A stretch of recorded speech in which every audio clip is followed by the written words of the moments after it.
The best revenge is to be unlike him who performed the injury.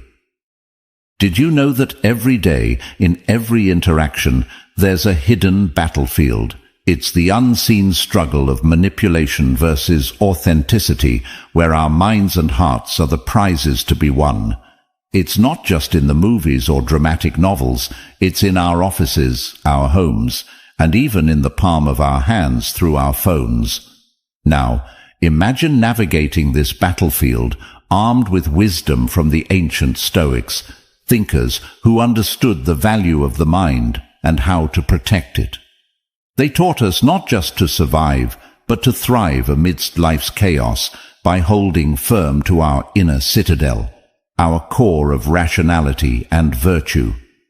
In today's world, where manipulation can come from anywhere and wear many masks, how do we apply Stoic wisdom to recognize these tactics and shield ourselves? Stay with me and let's explore this together. We'll uncover the modern manipulations that test our stoicism and learn how to use ancient philosophies to guard our minds and live with purpose. This isn't just about avoiding pitfalls, it's about building a life of authenticity, resilience, and true freedom. So, if you've ever felt played, pushed, or just plain puzzled by the actions of others, you're in the right place. Let's dive into this journey of empowerment together, guided by the timeless wisdom of the Stoics, and transform the way we interact with the world around us. And before we embark on this journey together, I'd like to ask a small favor. Hit that subscribe button. It's a simple click for you, but it's a huge support for us. Also, I urge you not to skip any part of this video. You're here because you're not like the rest. You're an exception, seeking not just to navigate, but to understand and master the complexities of human interaction. Stick with me, and let's unlock these insights together. Number 1. Triangulation. Imagine you and your friend are tight, right? Then there's this third person who comes along, and suddenly your friend starts sharing things you said in confidence, or worse, twisting your words to create a narrative that pits you against each other. It's like being back in a schoolyard drama, but with higher stakes because, as adults, the emotional fallout can be way more severe. You start to question your judgments, your friendships, even your sense of reality. It's as if you're playing a game where the rules constantly change, and you're always a step behind. The real kicker? Often, you don't even realize what's happening until you're knee-deep in doubts and feeling totally alone in the middle of a crowd. Stoics like Marcus Aurelius and Seneca taught us the value of inner peace and the importance of understanding our reactions to external events. When faced with triangulation, a Stoic approach would be to observe the situation with detachment, recognize the manipulation for what it is, and refuse to let it disrupt your inner serenity. It's about realizing that while you can't control the actions of others, you can control your response. The Stoic wisdom also teaches us about the importance of direct communication and seeking clarity in our interactions. If you suspect triangulation, approach the people involved with honesty and openness. Often, bringing hidden things into the light can dissolve the shadows of manipulation. So remember, in the face of triangulation, your best allies are your sense of self, your ability to question the narrative being spun around you, and your commitment to maintaining direct and transparent relationships. It's not about avoiding the leak in your boat, but knowing how to patch it up quickly and keep sailing forward, guided by the stars of wisdom and integrity. Number 2. Double bind. In real life, it manifests in situations where you're damned if you do and damned if you don't. Each option laid out before you seems to lead to some form of critique or disappointment, effectively trapping you in a cycle of perpetual wrong choices. Here's a classic example. Imagine being encouraged to share your thoughts and speak your mind, to bring your true self to the table. So, you muster up the courage, you open up, and bam! You're criticized or dismissed for doing just that. It's confusing, right? It's as if you're being told to jump into the pool, but the moment you do, you're scolded for getting wet. This tactic is a favorite for manipulators because it keeps you off balance. You start second-guessing yourself, your decisions, even your perceptions. The ground beneath you feels shaky because the rules seem to change based on the whims of someone else. Stoicism also teaches us about the dichotomy of control, a concept that's incredibly useful here. It's about understanding what is within our control and what isn't. Your actions, your responses, your integrity, these are under your control. Other people's actions, including their attempts to trap you in a double bind, are not. So, when you're encouraged to speak up only to be criticized, remember that your worth and the value of your contributions are not determined by the reactions of others. They are determined by your own commitment to speaking and acting with integrity. The Stoic approach would be to recognize the double bind for what it is, an external challenge, not a reflection of your worth or abilities. It encourages us to respond not with frustration or self-doubt, but with a calm and detached assessment of the situation. Can you clarify the expectations? Can you discuss the contradictory feedback? If the situation remains untenable, perhaps the Stoic practice of turning inward and focusing on maintaining your own ethical standards is the best path forward. Number 3, projection. This can be particularly insidious because it not only confuses you, but can also make you doubt your own actions and feelings. For instance, if someone is feeling guilty about their own dishonesty, they might accuse you of being the liar. Or, if they struggle with jealousy, they might insist that you're the one who can't be trusted. It's a defense mechanism, a way of avoiding the discomfort of facing their own shortcomings by making them about someone else, namely, you. Stoicism encourages us to question the validity of the accusations being projected onto us. Are they a true reflection of our character or actions, or are they a mirror reflecting someone else's issues? By maintaining a clear sense of self and staying grounded in our own truth, we can deflect these unfounded projections without allowing them to penetrate our peace of mind. Marcus Aurelius reminds us to meet others' faults with compassion and understanding. Recognizing projection for what it is, a sign of someone else's inner turmoil, allows us to respond not with anger or defensiveness, but with patience and empathy. This doesn't mean we accept the projection as true or let it slide without address. Instead, we can gently but firmly refute the false accusations and, if possible, encourage the projector to reflect on their own behavior. The Stoic approach to dealing with projection also involves recognizing the limits of our responsibility. We are responsible for our actions, our integrity, and our responses. We are not responsible for carrying the emotional baggage that others try to unload onto us. This distinction is crucial for maintaining our emotional well-being in the face of projection. In dealing with projection, it's also helpful to maintain strong personal boundaries. Stoicism teaches us the value of knowing what belongs to us and what does not, emotionally, psychologically, and ethically. When someone projects their faults onto us, it's a clear signal to reinforce those boundaries, to protect our garden from someone else's trash, so to speak. Number 4, time pressure. This manipulation tactic can pop up anywhere. In sales, it's the limited time offer that pressures you to buy something right now.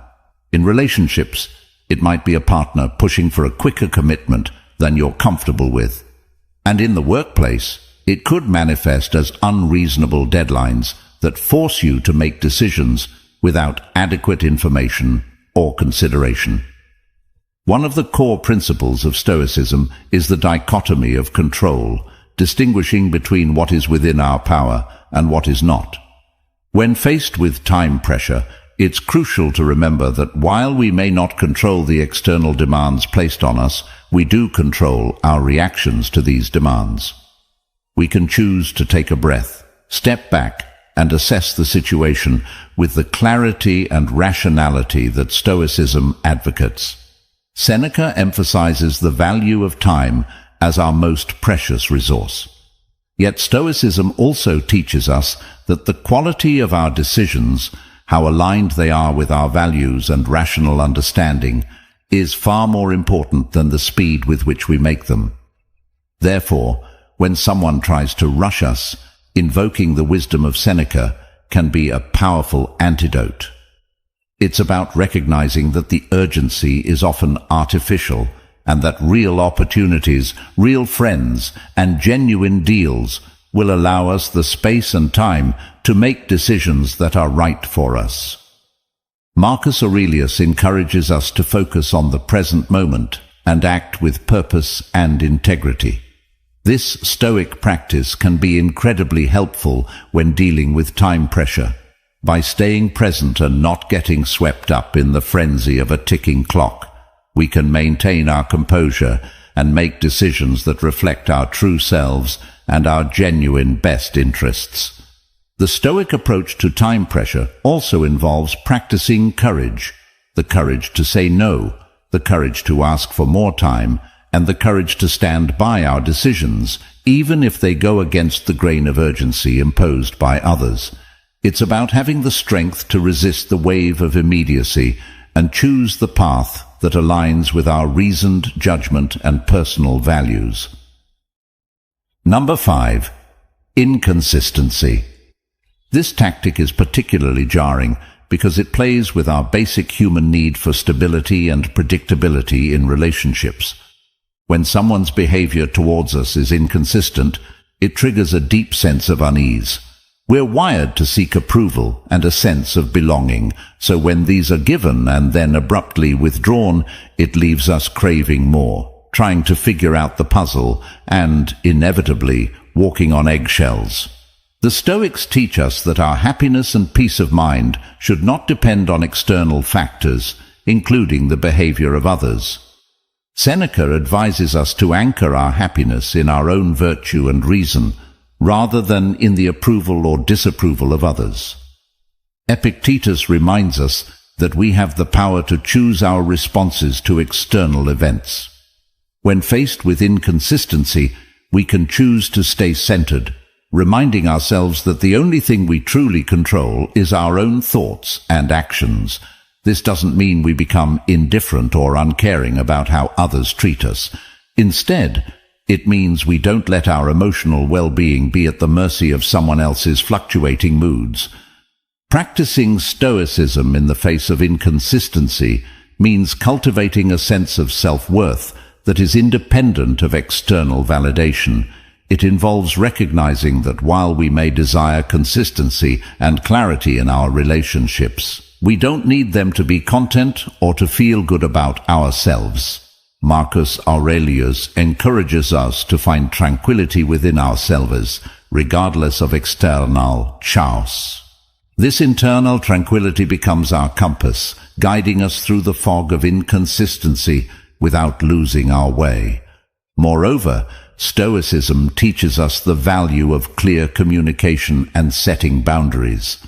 Inconsistency in others might sometimes be a call for us to express our needs and expectations more clearly.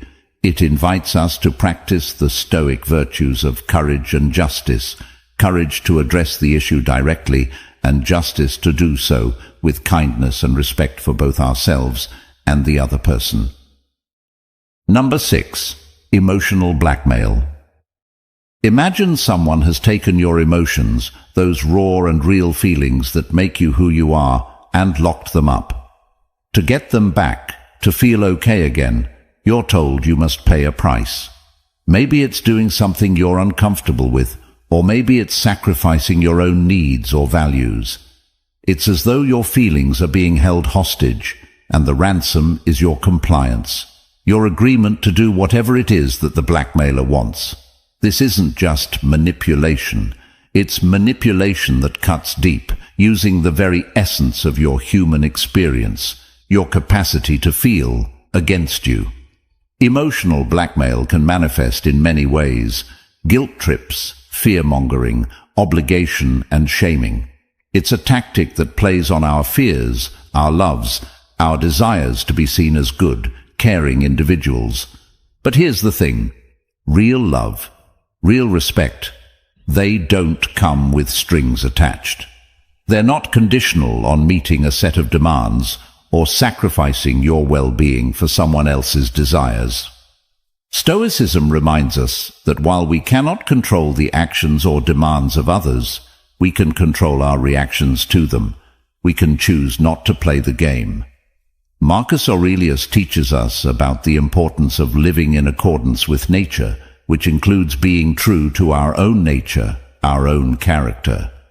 When someone attempts to use emotional blackmail against us, they're asking us to act against our nature, to betray our own values and integrity for the sake of their desires. The Stoic response is to hold firm to our principles, to act with virtue, and to maintain our inner peace and dignity, regardless of external pressures. Stoicism also teaches us about the importance of compassion, both for ourselves and for others. In the face of emotional blackmail, it's crucial to extend compassion to ourselves, to recognize that it's okay to feel upset or conflicted, but also to remember that we don't have to act on those feelings. It's equally important to try and understand where the other person is coming from, as their actions are likely driven by their own pain or unmet needs.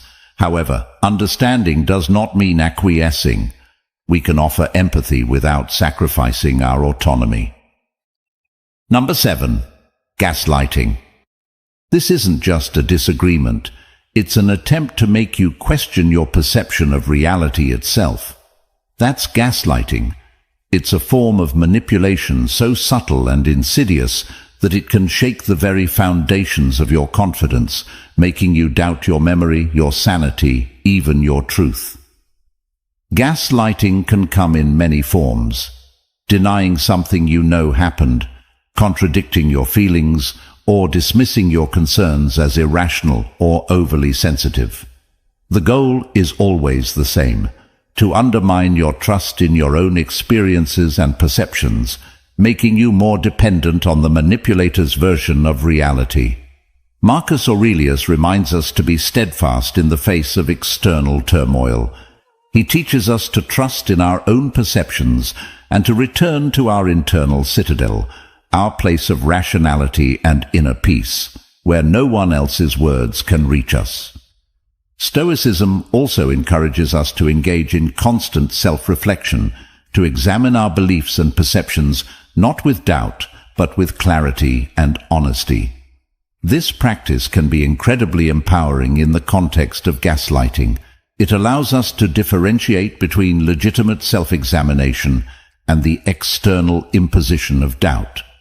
By knowing ourselves and our minds deeply, we can recognize when our reality is being unfairly challenged.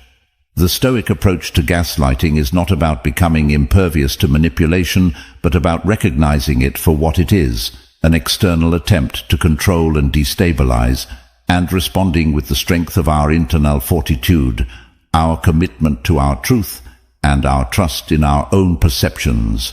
It's about maintaining our mental and emotional equilibrium, even when someone tries to tell us the sky isn't blue. Number 8. False social approval. This tactic leverages our deep-seated human need to belong, to be part of the tribe. It whispers in our ear that to fit in, we must follow the crowd, even when our gut tells us otherwise. But here's the twist: just because someone says everyone is doing it doesn't make it true. This is a classic case of false social approval, a manipulation technique designed to sway our actions or opinions by exploiting our desire for social conformity. Marcus Aurelius advised us to act in accordance with nature, our own nature, and to be true to ourselves. When faced with false social approval, His teachings remind us that our actions should align with our inner virtues, not with the fleeting trends of social consensus. He prompts us to ask ourselves, is this action virtuous? Does it contribute to the common good? Is it in harmony with my true self? Stoicism also teaches us about the power of ataraxia, peace of mind achieved by living in accordance with reason. This concept becomes particularly relevant in the face of false social approval. By staying true to our reasoned judgments and not being swayed by the supposed actions of the masses, we preserve our inner peace. This doesn't mean isolating ourselves from society or rejecting social norms outright. Rather, it means critically assessing the value and impact of these norms on our lives and making conscious choices about which to follow. Furthermore, the Stoic practice of premeditation, visualizing potential challenges and preparing oneself to face them, can be invaluable here. By anticipating situations where false social approval might be leveraged against us, we can fortify our minds, rehearsing our adherence to Stoic principles and our commitment to acting with integrity regardless of external pressures. Number 9. Concealment of information. Picture yourself excited and ready to tackle a puzzle, but as you start to piece it together, you realize that half the pieces are missing. No matter how hard you try, you can't complete the picture, can't see the whole image. This frustration is akin to the experience of having crucial information concealed from you. It's a deliberate act to skew your perception, to keep you from seeing the full truth, thus influencing your decisions and opinions based on incomplete data. The concealment of information can happen in various contexts. In personal relationships, where someone might withhold feelings or intentions. In professional settings, where full details of a project or decision might be kept under wraps. Or even in larger societal or political discussions, where the full facts are not disclosed to the public. This tactic plays on our natural desire to understand and make sense of our world, and when pieces of the puzzle are deliberately kept from us, it can lead to confusion, misunderstandings, and misguided actions. Seneca, the Stoic philosopher, advised against hasty judgments and decisions made without full understanding. He would counsel us to be patient, to question, and to seek out as much information as possible before forming an opinion or making a decision. This doesn't mean we become paralyzed by indecision, but rather that we acknowledge the incomplete nature of our understanding and proceed with a measured and reasoned approach. Moreover, Marcus Aurelius reminds us of the value of inner wisdom and the pursuit of truth for its own sake. When faced with the concealment of information, we are invited to tap into our own inner resources, to use our reason and judgment to question the gaps in our knowledge, and to seek out additional sources of information. This pursuit of the full picture is not just about making better decisions.